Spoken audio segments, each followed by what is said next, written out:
Welcome back. Now, for more on the Madlanga Commission and witness D's assassination, I'm joined by former Western Cape Head of Detectives, Jeremy Vearey, and security analyst, Eldred de Klerk. Very good evening to you, gentlemen. Thank you so much for joining us for this very important discussion. I mean, the assassination of witness D has sent shockwaves, even though we have seen this modus operandi of whistleblowers' safety being compromised, shot at close range in their driveway, just like Babita Deokaran. General Vearey, what was your reaction when you heard this news last night? My reaction was that it seems, and I would hope it is not the case, that not a proper risk analysis was done or threat analysis to determine the imminence of whatever threat might be around this particular witness. So that's the first point. It's not enough to just say the person declined to go into the program. What alternative was the person given? I know about police officers who are traveling with bodyguards who go and testify at that place. There are ministers or other officials who travel with bodyguards who are there. They are also witnesses, like this witness was a witness. But they were given an alternative because they have the advantage of VIP protection around them. The police officers there had the advantage of having task force members accompanying them. Now, if you had a witness as critical as this, okay, where you know what that person is going to testify to, the person will have to, in the long range, testify in a court of law in an actual trial, then you should have calculated, gone out of your way to offer an alternative. And I hope that alternative was offered, and that involved bodyguarding, full protection, closed-circuit protection around. And I think we really need to now go back to the drawing board with every single witness there and not draw a distinction between whether a minister comes and testify and his bodyguards are around, or a general for that matter, and other witnesses who come there. We now need to, and if you recall, these concerns that we're talking about now, on the very first day you interviewed me and Eldred, when we arrived at that commission, we pointed out to some of the challenges in respect of witnesses and the security situation. Unfortunately, it has borne out in practice. But in this particular case, there's two investigations, I think, that must happen besides the finalization of the case. We need answers about who must be held responsible for this happening to these witnesses. This is an issue independent of who killed the witness. Who was responsible? Was there negligence? Was there ignoring of a threat? Was there no threat appraisal that indicated the situation? There are reports of the individual saying a few weeks ago that he's definitely going to be shot. Is this true? And what was done about it? And why an alternative was not opened? Those answers must be given. And speaking about those threats as well, Mr. de Klerk, that you're mentioning, that General Vearey's mentioned now, we're talking about a risk assessment. We're talking about a threat assessment. We also know that there was an attempt on his life prior to this incident as well. From your observation, Mr. de Klerk, and looking at the security of this all, where were the loopholes here?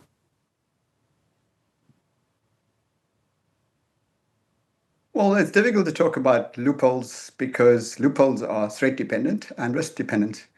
As Jeremy has already said, we need to look at the particular lifestyle of the individual, their particular environment in which they operate, their day-to-day activities, and plan accordingly, because providing protection is intrusive, is disruptive to someone's life, and yet it need to be specific and targeted. At the commission itself, everybody commends the fact that there seems to be adequate security in place, 80-odd close protection personnel, putting a ring of steel or arms around the commission. The commissioners travel fairly well looked after. And now every witness has to come and start contemplating, is it worth the risk to me and to my family to go and testify at the commission? And will I be adequately protected?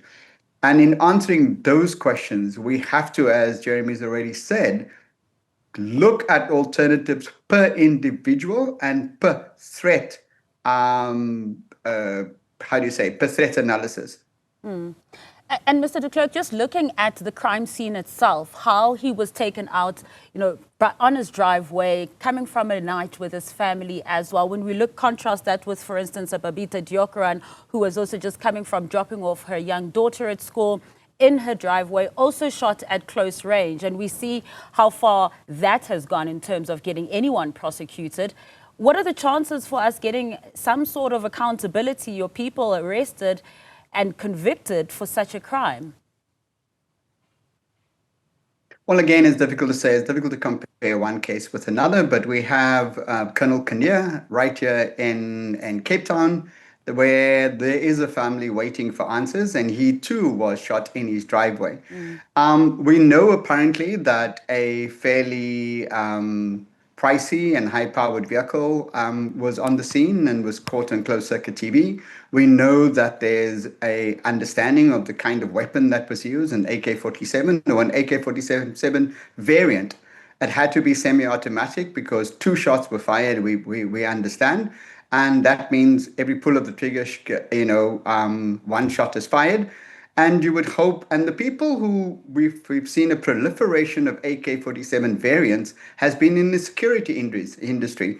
And both Jeremy, Vearey, and I have been saying consistently that SIRA and the security industry, where there's been a proliferation of arms, needs to be tightened and the regulation there needs to be looked at. So we would hope that there's a register of which security companies has which weapons in the area or anywhere in South Africa where there's an AK-47 or an AK-47 variant registered as a start. Of course, this gun could have been brought in through a number of means and may not be on any kind of register. So we're hoping that, and there seems to be some optimism from the part of the South African Police Service that things might fall into place. Now, we know that the speed of an investigation, and Jeremy can talk more about this, the critical 24 and 48 hours are critical. But what we also need is that community who knows something to say something. Now, again, we're asking people to provide a witness account of what they saw or might have heard. And they must understand that no matter how small that account, all these little bits can add up to providing a picture of who was in the area, who was moving around the time, because what we know is that this individual would have been followed, would have been surveilled, they would have had understanding of where he started, where he's going, and they would have picked very carefully where they're going to execute this heinous crime. General Vearey, you were saying that it's not enough that we heard from the minister saying that Marius van der Merwe had declined the security protection as well because he's also from the security industry. There should have been more that was done there. As Mr. De Klerk is speaking about that critical 24-hour period, we are within that 24-hour period. From the little bit that we know so far, what would you say stands out to you? I think from it's clear to me, and I'm looking through the lens of gang murders that are similar of police officers and others, is that when they come and get you at your house, it's a statement in front of your family. Your killing is a message to others that we can get you anywhere and we can do it wherever we do it. So it is more than that. They didn't go get you while you were working somewhere on your way from work, or they didn't go get you under other circumstances. They wanted to make a point in front of it. This is the way I usually experience organized crime murders from a gang perspective in the Western Cape, that it's a message, okay? And its value lies in whoever is going to follow you afterwards and thinking about testifying. So to me, that is, but I just want to speak about the investigative. I would hope this case is with murder and robbery in Gauteng, that it receives that specialized unit attention, that it received it from the scene, and that, for example, our other more specialized capabilities that handle crime scenes, like the major case management teams that are tied to our LCRC, that they would have been on the scene. I would hope that there would be immediate prioritization of the ballistics analysis for if there were shells found, or I'm assuming a projectile found, that we would get all of the basic mechanics done as fast as possible, even long before the 24-hour period expires, so that we can get to the other parts of the investigation. Yeah. You know, General Vearey, as you're mentioning it being a message to others as well, we also heard the president saying that this may deter other witnesses, as we've seen as well when it comes to whistleblowers who come forward with very crucial information, and then something then does go wrong. This being a message to others, and the president himself saying this could deter other witnesses from coming forward when they think about their safety too. But then on the other hand, he also says there needs to be an escalation of protection of witnesses. I think that escalation of protection goes without saying. But General Vearey, do you, from your experience, see it actually happening and actually being no longer a hindrance for those who want to go and testify or who are called to go and testify? Firstly, one, that escalation words, or whatever that means, should have been there long before.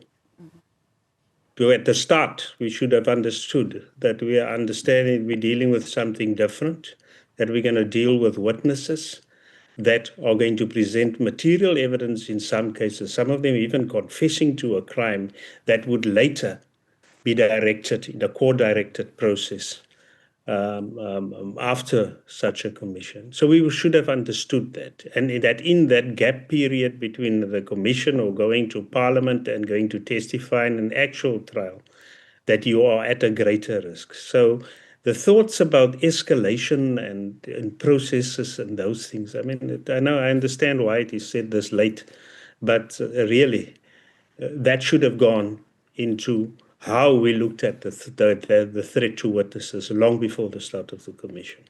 So to me, that is it. I don't even want to respond to the type of rhetoric that is flowing around in these cases and the cones and the stock phrases that people are throwing around after the fact.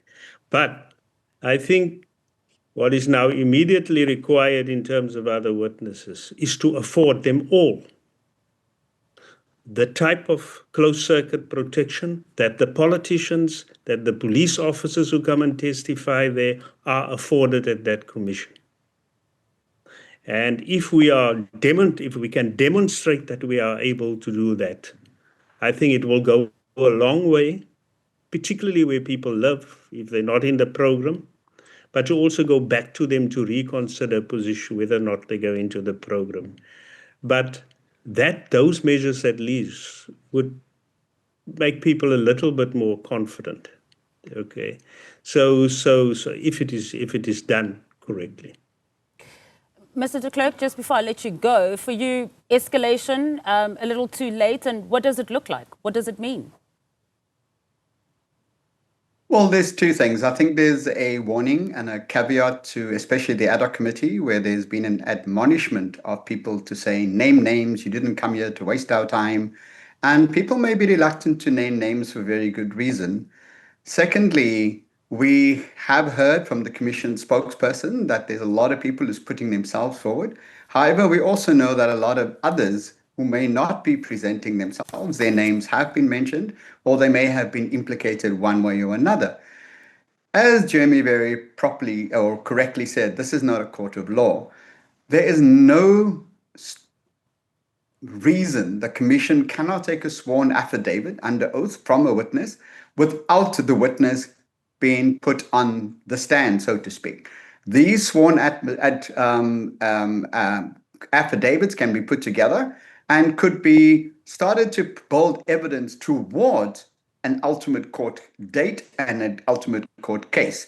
This drama where we feel that we have to present people, that we need to say, okay, hold on. Maybe that is not true for everybody, and not everybody has to be put on the stand, because the consequence of being put on the stand has to be very well spelled out. And somebody may not have a choice where we say to them that if you do choose to testify, we have a duty and responsibility to ensure that we keep you safe. Gentlemen, really appreciate your expertise this evening. Thank you so much for your time. We will be, of course, keeping a close eye on that story. That was Jeremy Vearey, a former SAPS general, as well as Eldred de Klerk, a security expert.